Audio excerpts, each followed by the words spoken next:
Sorry you haven't seen me in a bit, people. Just had a super busy week, and I took my birthday weekend off to just relax a little bit. Then a bunch of other stuff came up. Oh man, thank God this record kicks ass, or I'd be in a worse mood. Heyo people, and welcome to this review of the latest from Caroline Polachek, Desire I Want to Turn Into You. What a weird name for an album.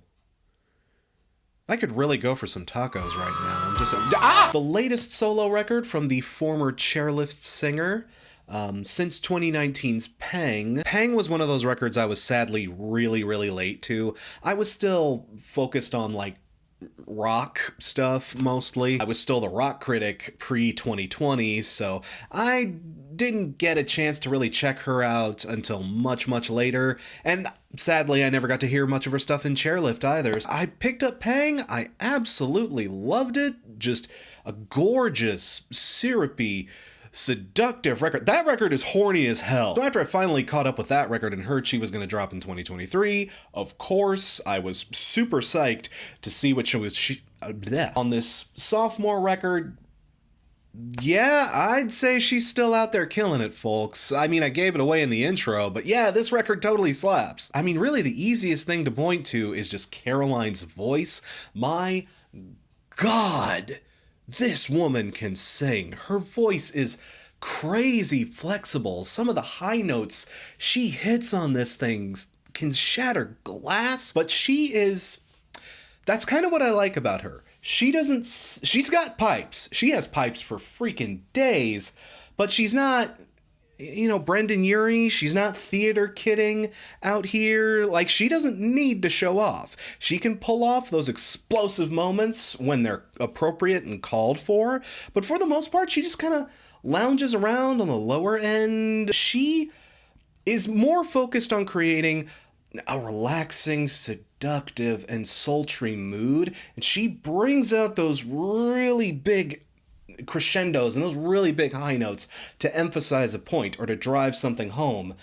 She did that a lot on Pang, and on this one, she is still just absolutely excellent at that technique. Again, if there's anything I'm impressed by with this record, it's the amazing singing. And the songs are all built around her voice, too. There's a lot of space and airiness in their construction. Beats are very pleasantly subdued. Synths are whispery and light. Bass is very deep, usually, but the lines also tend to be simplistic. It's very thick and forceful, but not too complex. They never break out the Geddy Lee. It helps build the melody just enough to carry the tune. The person showing off on this record is Caroline and her pipes. Not that the instrumentation is ultra simplistic, but it's as complex as it needs to be, which honestly isn't too much, because again, we want the star to shine here, and the star is, in this case at least,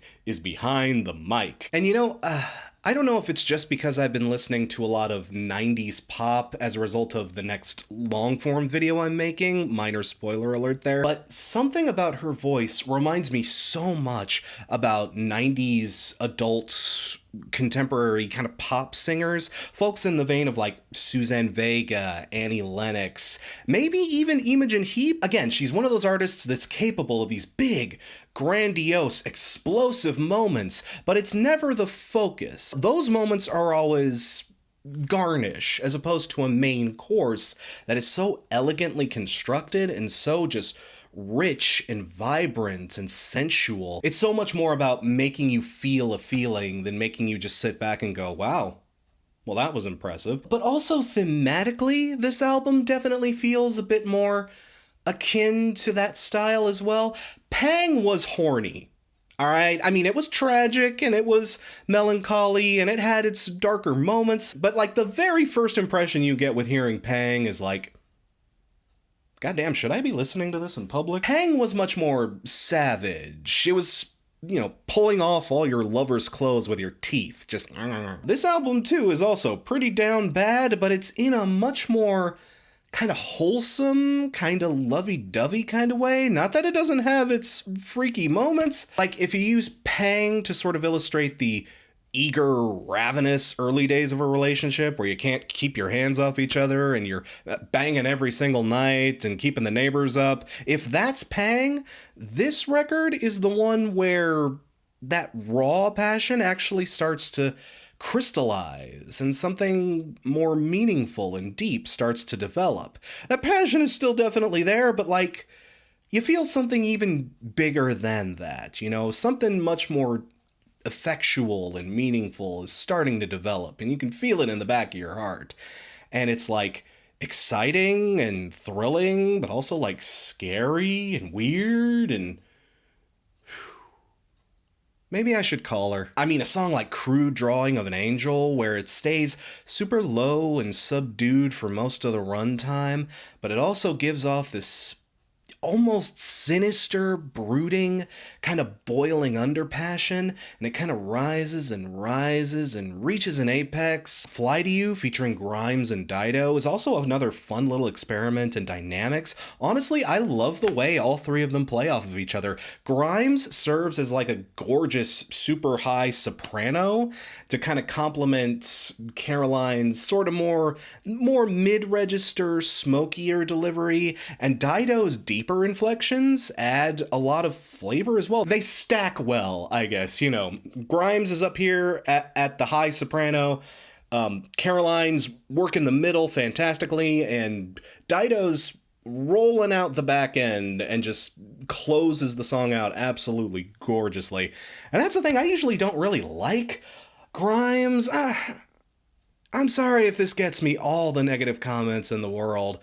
Go ahead and leave them, it just helps the SEO. But I never usually like Grimes. I find her high-pitched squeaking to just be kind of nasal and obnoxious. But on here, with Caroline behind the wheel driving things, honestly, she puts her best foot forward and she sounds great. And Dido still sounds great even after all these years. More power to her. Sunset is another one that is just relaxing and soothing and vibrant. The Spanish guitars playing all throughout it just absolutely leave this blissful, wonderful mood over you. Like, that's the thing about this album. Pang was also very seductive and very emotionally engaging, but this album has this sort of relaxing, chill vibe to it. This album still has all that Polachek passion, but it's a much cooler experience. It's a much more soothing vibe, and you know,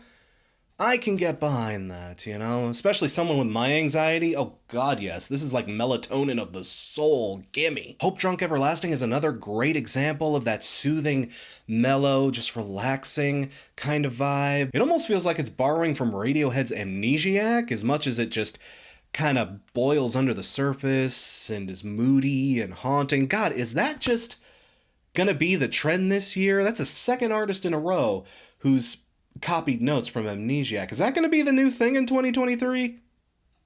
Because I love that album. I'm not out here complaining. But yeah, honestly, this is a fantastic record, and I don't have too many notes. I guess I will say that I did, in moments, miss the passionate moments of Pang. This album does have its passionate moments, but it never reaches a climax, no pun intended, the way Pang did in certain moments. It is a much more kind of subdued album overall. I mean, if you just walk into this album expecting more Pang, or even expecting a different kind of fiery passion, well, I don't think her goal here was fire. The goal here isn't fire, it's ice.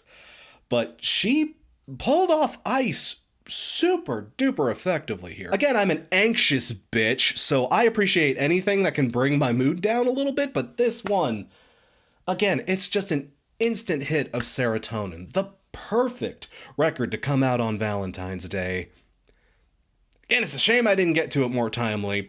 And if you did really enjoy Pang, I mean, I don't think there's anything on here that'll push you away, but it is a slightly different experience, maybe one that would require a few more listens to kind of get in. Honestly, that was another reason why this review is kind of late. I wanted a few spins with this because I wanted to crystallize how I felt about it, but no, I'm pretty confident.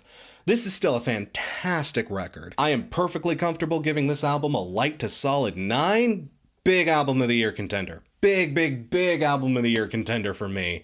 And it's only February, but man, y'all, this is going to be hard to beat. Like I said, the hardest part of this review was trying to think of stuff I didn't like. And that's the review. What did you think of Desire I Want to Turn Into You? Were you digging this? Or were you a bit more cold on it? Were you expecting something else? Are you like me and do you think that's just a weird name? Feel free to let me know what you thought in the comments below. Still working on the next long form video. Again, that's why my production has been a little slow here lately. I'll let you know what that's going to be once I get the script finished here. Stay tuned for more on that. Stay tuned for more reviews in the meantime. My name is Thompson. Thanks again for watching, and I will see ya when I see ya.